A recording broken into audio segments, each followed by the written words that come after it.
Hello बच्चों, कैसे हो आप सब। उम्मीद करता हूँ सब बढ़िया होंगे। जैसा कि आप जान रहे हैं, हमारा chapter 1 some basic concept of chemistry की क्लासेस शुरू हो गई थी। Some basic concept of chemistry का आज लेक्चर 2 हमें डिस्कस करना है और लेक्चर 2 एक बहुत ही इंपॉर्टेंट टॉपिक है जहां पर हम बात करेंगे chemistry and its importance and it's applications. इसके बारे में हमारी आज की बातचीत होगी। यानी कि आज हम पढ़ेंगे कि आज की ये class some basic concept of chemistry की खास इसलिए है क्योंकि आज का हमारा टॉपिक है केमिस्ट्री एंड इट्स इंपॉर्टेंस। यानी कि आज की इस क्लास में हमें मेन क्या टॉपिक पर बात करनी है, जरा गौर से सुनिएगा। आज की इस क्लास में हम पढ़ेंगे साइंस क्या है, क्लासिफिकेशन ऑफ साइंस क्या है, साइंस को कितने पार्ट में क्लासिफाई किया गया और किस बेसिस पर क्लासिफाई किया गया। साथ ही साथ हम पढ़ेंगे केमिस्ट्री क्या है, केमिस्ट्री का क्लासिफिकेशन भी हमें डिस्कस करना होगा, केमिस्ट्री को कितने पार्ट में क्लासिफाई किया गया। उसके साथ साथ हम ये भी पढ़ेंगे कि केमिस्ट्री का हमारे डेली टू डेली लाइफ में रोल क्या है। यानी कि क्या केमिस्ट्री पढ़ने से फायदा है या नुकसान है, क्या केमिस्ट्री हमारे दैनिक जीवन को सुधार सकती है। इन सभी सवालों का जवाब देने के लिए आज द सीक्रेट ऑफ केमिस्ट्री पर यह चैप्टर आपके लिए होगा खास। चलिए स्टार्ट करते हैं। Chemistry and its importance chapter का टॉपिक है। चैप्टर का नाम some basic concepts of chemistry. Class 11th के बच्चे जो 10th से 11th में जा रहे हैं, शानदार तरीके से चीजों को समझने का प्रयास करें। चलिए देखिए, टॉपिक हमारा है कि साइंस सबसे पहला टॉपिक है। अगर आप अपनी एनसीईआरटी बुक ओपन करेंगे तो आज से ये क्लास स्टार्ट हो रही है। इसके पहले हमने फर्स्ट लेक्चर में चैप्टर ओवरव्यू पूरा का पूरा करा दिया था, जहां पर हमने चैप्टर में कुल कितने टॉपिक हैं और लगभग कितना समय लगेगा, कितना थ्योरेटिकल न्यूमेरिकल पोर्शन है, ये सारी बातचीत हमारी हो गई थी। अब आपको, मुझे लगता है कि आपको बोर्ड पर लिखी हुई सारी चीजें बढ़िया तरीके से दिखाई दे रही होंगी और आपको चीजें समझ में भी आ रही होंगी। तो पहला टॉपिक हमारा आया कि व्हाट इज साइंस। यानी कि पहला क्वेश्चन ये है कि साइंस क्या है। बहुत बेसिक सी बात से हम शुरू करते हैं। अगर हमारा क्वेश्चन ये आ जाए कि साइंस क्या है तो जरा गौर से सुनिए, बहुत समय से हमारे दिमाग में चल भी रहा है तो सुनिएगा। साइंस को हम डिफाइन कैसे करते हैं, तो कहा गया science is the systematic study of the natural world. यानी कि साइंस क्या है, सुनिएगा, science is the systematic study of the natural world through observation and experimentation. यानी कि हम इस नेचुरल वर्ल्ड की स्टडी करते हैं, यानी नेचर और उसके फिनोमिना की स्टडी करते हैं। और वो स्टडी कैसे करते हैं, एक सिस्टमेटिक ऑर्डर में करते हैं और किस माध्यम से करते हैं, एक्सपेरिमेंट और उसके ऑब्जर्वेशंस के मोड के थ्रू हम किसी भी नेचुरल फिनोमिना की जो स्टडी करते हैं, एक सिस्टमेटिक स्टडी करते हैं, उसी को साइंस कहते हैं। यानी कि अगर आप किसी भी इंफॉर्मेशन को, नेचर से रिलेटेड किसी भी चीज के बारे में अगर एक सिस्टमेटिक तरीके से एक्सपेरिमेंट और ऑब्जर्वेशंस को कंसीडर करके पढ़ते हैं तो वही साइंस है। साइंस कुछ और नहीं है, किसी भी नेचुरल फिनोमिना को एक्सपेरिमेंट्स और ऑब्जर्वेशंस की मदद से एक सिस्टम के थ्रू पढ़ना ही साइंस कहलाता है। तो साइंस को हमने डिफाइन किया, सबसे पहला क्वेश्चन था। नेक्स्ट पार्ट में हम पढ़ते हैं क्लासिफिकेशन ऑफ साइंस। यानी कि क्लासिफिकेशन ऑफ साइंस में बताया जाता है कि साइंस को कुल कितने पार्ट में क्लासिफाई किया गया। तो बेटा ध्यान से सुनना, आपको लग रहा होगा कि बहुत बेसिक सी चीज बता रहे, some basic concepts of chapter chemistry का ये जो चैप्टर 1 है, ये पहला चैप्टर है ही ऐसा बेसिक, इसमें बिल्कुल जीरो लेवल से चीजों को उठाया गया है। लेकिन ध्यान इस बात का रखना है कि अगर इस जीरो लेवल से बनी हुई चीजें आप अगर नहीं पढ़े तो आगे का लेवल डगमगा जाएगा। इसलिए क्लास 11th का ये some basic concept of chemistry आपको अच्छी तरह से समझ में आए, इसलिए जीरो लेवल से चीजों को पढ़ते जाइए। आइए हम डिस्कस करते हैं classification of science. Classification of science में हम पढ़ते हैं कि साइंस को उसकी स्टडी के बेसिस पर 3 पार्ट में डिवाइड किया गया।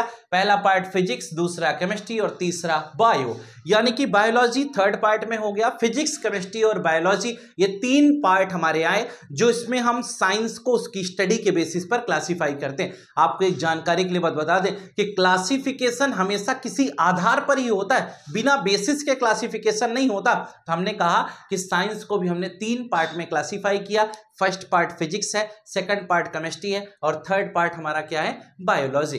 तो यानी कि अब हम एक एक चीज के बारे में डिस्कस करेंगे।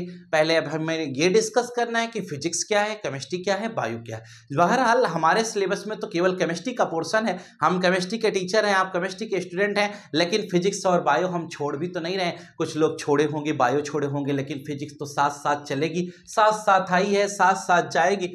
केमिस्ट्री बिना फिजिक्स के अकेले नहीं रह पाएगी, बायो भले छूट जाएगी, लेकिन केमिस्ट्री के साथ फिजिक्स को पढ़ना पड़ेगा। इस बात को ध्यान में रखते हुए क्वेश्चन 1 आपके लिए क्या क्वेश्चन है, व्हाट इज फिजिक्स। यानी कि अगर क्वेश्चन आया कि फिजिक्स क्या है या फिजिक्स को आप डिफाइन कैसे करेंगे, तो आप कहते हैं कि physics is the study of, किसका, physics is the study of how things in the universe behave from tiny atoms to vast galaxies. यानी कि जो यूनिवर्स में यानी नेचर में जो भी चीजें हैं वो किस प्रकार से बिहेव कर रही हैं, उनका बिहेवियर कैसा है, इसके बारे में पढ़ना ही फिजिक्स कहलाता है। यानी कि हम कह सकते हैं कि physics the branch of science in which we study about the nature and natural phenomena. यानी नेचर और नेचुरल फिनोमेना के बारे में जो स्टडी होती है, छोटी चीजों से लगाकर बड़ी चीजों के बारे में जो स्टडी है, उसे हम फिजिक्स के अंतर्गत पढ़ते हैं। नेक्स्ट पॉइंट में हम पढ़ेंगे कि व्हाट इज केमिस्ट्री। केमिस्ट्री क्या है, जरा इस पर सुनिएगा, बड़ी बड़ी भारी भड़कम से डिफिनेशन दिखाई दे रही, सुनिए क्या है। It is the branch of science which deals with the composition, structure and properties of substances. पहला पॉइंट हुआ कि इसमें हम कंपोजिशन यानी कोई चीज कितनी चीजों से मिलकर बनाए, फिजिक्स में बिहेवियर समझे हैं, इसमें हम पढ़ते हैं कंपोजिशन और किसी चीज का स्ट्रक्चर कैसा है। कंपोजिशन का मतलब कोई चीज किन किन सब्सटेंस से मिलकर बना हुआ है, स्ट्रक्चर यानी वो देखने में कैसा है, एंड प्रॉपर्टीज ऑफ सब्सटेंस, किसी सब्सटेंस की प्रॉपर्टी कैसे है, उसका बाहर से देखने में कैसा है, उसका चरित्र कैसा है, वो रिएक्शन कैसे करता है ना। किसी भी व्यक्ति की भी दो प्रॉपर्टी होती है, एक फिजिकल प्रॉपर्टी, एक केमिकल प्रॉपर्टी। कुछ लोग देखने में बड़े सुंदर होते हैं लेकिन जब तक बोले न, क्योंकि बोल देते हैं तो तुरंत अंदर क्या है यह समझ में आ जाता है, पता चला कि केमिकल प्रॉपर्टी एबनॉर्मल हो गई। एबनॉर्मल केमिस्ट्री में समझिएगा आप, उम्मीद करता हूं कि अच्छा लगेगा। यानी कि हम पढ़ते हैं किसी भी सब्सटेंस का कंपोजिशन, स्ट्रक्चर और प्रॉपर्टी की स्टडी हम करते हैं, and with the changes that they go through, chemical composition, properties और प्रोसेस। यानी कि और साथ ही साथ हम उनके चेंजेस के बारे में पढ़ते हैं, उसमें किसी भी केमिकल रिएक्शन में पार्टिसिपेट करने के बाद उस सब्सटेंस के अंदर किस प्रकार का चेंज आता है, ये सारी स्टडी हमारी केमिस्ट्री के अंतर्गत आती है। यानी हम ये भी कह सकते हैं कि chemistry is the branch of science which deals with the composition, structure and properties of substance and changes that they go through. इसका मतलब वो चेंज जो उसके अंदर किसी केमिकल रिएक्शन में पार्टिसिपेट करने के बाद आते हैं, इन सभी चीजों की स्टडी केमिस्ट्री के अंतर्गत होती है। अगला है व्हाट इज बायोलॉजी। बायो क्या है, कहा गया it is the scientific study of living organisms in living organism, their structure, function, development, evolution, interaction with their environment। यानी कहा गया कि इसमें लिविंग, नॉन लिविंग, ये जितने भी ऑर्गेनिज्म हैं उनका इन्वायरमेंट के साथ क्या अफेक्शन है, किस प्रकार से फंक्शनिंग शो करते हैं, कैसा उनका वर्क है, इन सभी चीजों के बारे में हम क्या करते हैं, बायो के अंतर्गत पढ़ते हैं। अब हम इसके और आगे चलेंगे और हमारा अभी तक हमने साइंस के क्लासिफिकेशन में फिजिक्स, केमिस्ट्री और बायो ये तीनों टर्म्स के बारे में देखा और तीनों को डिफाइन किया बेहतरीन तरीके से। अब हमारे पास जो अगला टॉपिक है उसका नाम है इंपॉर्टेंस ऑफ केमिस्ट्री। ये बड़ा ही इंपॉर्टेंट टॉपिक है, आपके क्लास 11th के सिलेबस में यहां से क्वेश्चंस आने की संभावनाएं बनती हैं। इंपॉर्टेंस ऑफ केमिस्ट्री जरा सुनिए क्या है कि अब एक बेटा बहुत बड़ा सवाल है कि क्यों पढ़ें केमिस्ट्री, है ना। हमें भी लगता है, आपको भी लगता है, और जब हम स्टूडेंट लाइफ में होते हैं तो हमारे सामने सबसे बड़ा सवाल आता है कि पढ़ाए तो हमको जा रहे हैं, फायदा है कुछ, कोई इसका उपयोग भी है जो हम पढ़ रहे हैं, क्यों पढ़ें केमिस्ट्री, केमिस्ट्री पढ़ने से क्या होगा, क्या पढ़ने से हमें नॉलेज मिलेगी, क्या पढ़ने से हमारी डेली लाइफ में, डेली रूटीन में कोई इंप्रूवमेंट आने वाला है, क्यों पढ़ें केमिस्ट्री, हमारा नहीं मन है मन पढ़ने का केमिस्ट्री, है ना। क्वेश्चन राइज होता है। इस तरह की तमाम चीजें जो आती हैं हमें अंदर से झकझोर के रख देती है, क्योंकि पढ़ तो रहे हैं, फायदा क्या है हमारी डेली टू डेली लाइफ में, कहीं इसका यूज है, क्यों पढ़ें केमिस्ट्री। तो आपको जानकारी के लिए बता दे कि बायो बीमारी बताती है, केमिस्ट्री उसका उपचार बताती है। बायो बीमारी बताती है। अगर हमारे बॉडी के अंदर कोई भी फंक्शन डिस्टर्ब हो रहा है, वर्क हमारी बॉडी सही से नहीं कर पा रही है, कहीं से हमारे बॉडी में प्रॉब्लम जनरेट हो रही है, इसका मतलब क्या है? इसका मतलब कि हमारी बायो अब बताएगी कि हमें कुछ बीमारी हो रही है। इसका मतलब अगर हमारे बॉडी में किसी प्रकार की कमी हो रही है, कोई बीमारी हो रही है, कुछ प्रॉब्लम्स जनरेट हो रही हैं, तो वो बायो के थ्रू हम एनालाइज कर लेते हैं। लेकिन उस रोग का, उस डिजीज का निदान कैसे हो, ट्रीटमेंट कैसे हो, कैसे हम उस बीमारी को खत्म करें, उस बीमारी से बचे कैसे, इसके लिए आपको केमिस्ट्री के पास आना ही पड़ेगा। केमिस्ट्री से केमिकल सब्सटेंस लेकर जाना ही पड़ेगा, उसके थ्रू ट्रीटमेंट कराना ही पड़ेगा, तब जाकर के आप फिर से ओरिजिनल कंडीशन में वापस लौटेंगे। अदरवाइज प्लास्टिक बनने में कोई देर नहीं है। तो जरा गौर करिएगा, कहा यह गया कि इंपॉर्टेंस ऑफ केमिस्ट्री, केमिस्ट्री का हमारे डेली लाइफ में तो सबसे बड़ा यूज तो हमने एक आपको बता ही दिया कि हमारी बॉडी पूरी केमिकल सब्सटेंस पर चल रही है और केमिकल सब्सटेंस का इंटेक करके हम किसी तरह से अपनी शरीर को सर्वाइव करा रहे हैं। यानी कि हम समझ पाते हैं कि हम सर्वाइव कैसे कर रहे हैं। यानी कि हम बीमार होते हैं तो जो भी दवाइयां हैं वो सभी, मेडिकल साइंस में केमिस्ट्री का एक बहुत बड़ा योगदान है। मेडिकल साइंस में सबसे बड़ा रोल केमिस्ट्री का आपको देखने को मिला। चलिए हम पहले पढ़ लेते हैं क्या लिखा गया। कहा गया कि chemistry plays an importance role in our daily life. In day to day life we use many fertilizer. सबसे पहला उपयोग आपके सामने केमिस्ट्री का देखिए, कहा गया सबसे पहला उपयोग तो हम देख रहे हैं कि ये फर्टिलाइजर, आपने सुना होगा फर्टिलाइजर्स। एग्रीकल्चर पर्पज पर अगर हम देखें तो एग्रीकल्चर पर्पज पर फर्टिलाइजर्स का यूज है। तो फर्टिलाइजर्स की अगर हम बात करते हैं तो जितने भी फर्टिलाइजर्स बनाए जा रहे हैं वो किसके हैं? वो केमिस्ट्री की तो हैं, वो केमिकल सब्सटेंस ही तो हैं। और केमिकल सब्सटेंस होने के साथ साथ वो केमिस्ट्री की देन है, तभी तो आज हम फर्टिलाइजर्स का यूज कर पा रहे हैं।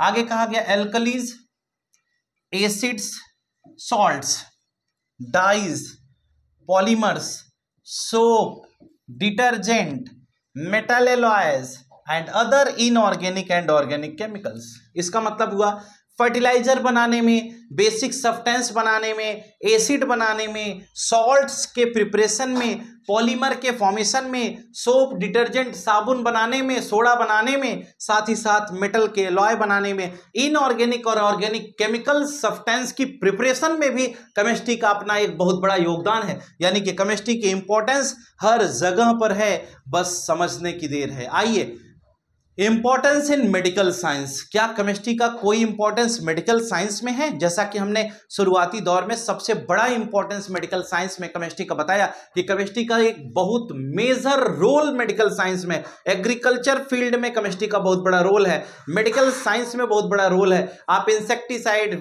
वीडिसाइड्स, तमाम तरह के पेस्टिसाइड सुनते हो, ये केमिकल सब्सटेंस कहाँ से बन रहे हैं? यहीं से बन रहे हैं। कॉस्मेटिक आइटम्स डेली लाइफ में जो भी यूज में आ रहे हैं वो सब केमिकल सब्सटेंस से ही बने हुए हैं, उन सब में केमिस्ट्री का रोल है। तो केमिस्ट्री के रोल और कहां तक आप देखना चाहते हो? देखिए, डाइज, पॉलीमर्स जो भी बन रहे हैं सब केमिस्ट्री की देन है।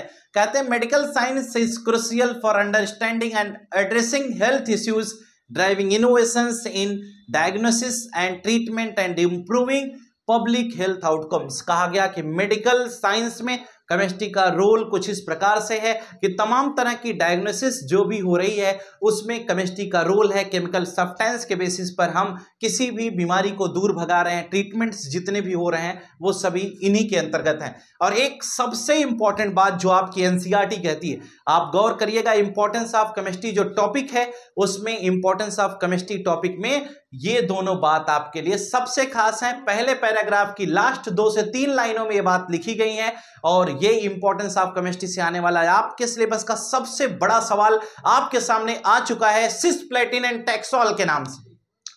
सिस्प्लेटिन और टैक्सोल ये दो ऐसे केमिकल सब्सटेंस हैं जिनका यूज कैंसर ट्रीटमेंट में किया जाता है। आपके यहाँ एमसीक्यू क्वेश्चंस में भी आ सकता है और डायरेक्ट क्वेश्चंस में भी आ सकता है कि सिस्प्लेटिन और टैक्सोल ये दो ऐसी दवाइयां हैं जिनका यूज कैंसर थेरेपी यानी कैंसर ट्रीटमेंट में किया जाता है। यानी कि कैंसर के ट्रीटमेंट में सिस्प्लेटिन और टैक्सोल का इंजेक्शन चढ़ाया जाता है। आपको जानकारी के लिए बता दें, जो कीमोथेरेपी होती है किसी भी कैंसर पेशेंट को अगर कैंसर से बचाना है तो उसमें एक स्टेप कीमोथेरेपी का होता है। तो कीमोथेरेपी में केमिकल सब्सटेंस उसकी शरीर में चढ़ाए जाते हैं, तो जो केमिकल सब्सटेंस उसकी सेल्स को डिस्ट्रॉय करने के लिए चढ़ाए जाते हैं, तो वो केमिकल सब्सटेंस में सबसे पहला सिस्प्लेटिन इंजेक्शन 100 ml का होता है। ये 100 ml का सिस्प्लेटिन इंजेक्शन अगर किसी को चढ़ाया जा रहा है तो आप यूं ही समझ जाइए कि उसको कैंसर की प्रॉब्लम हो चुकी है, और वो प्रोसेस कीमोथेरेपी है। यानी कीमोथेरेपी में सिस्प्लेटिन और टैक्सोल ये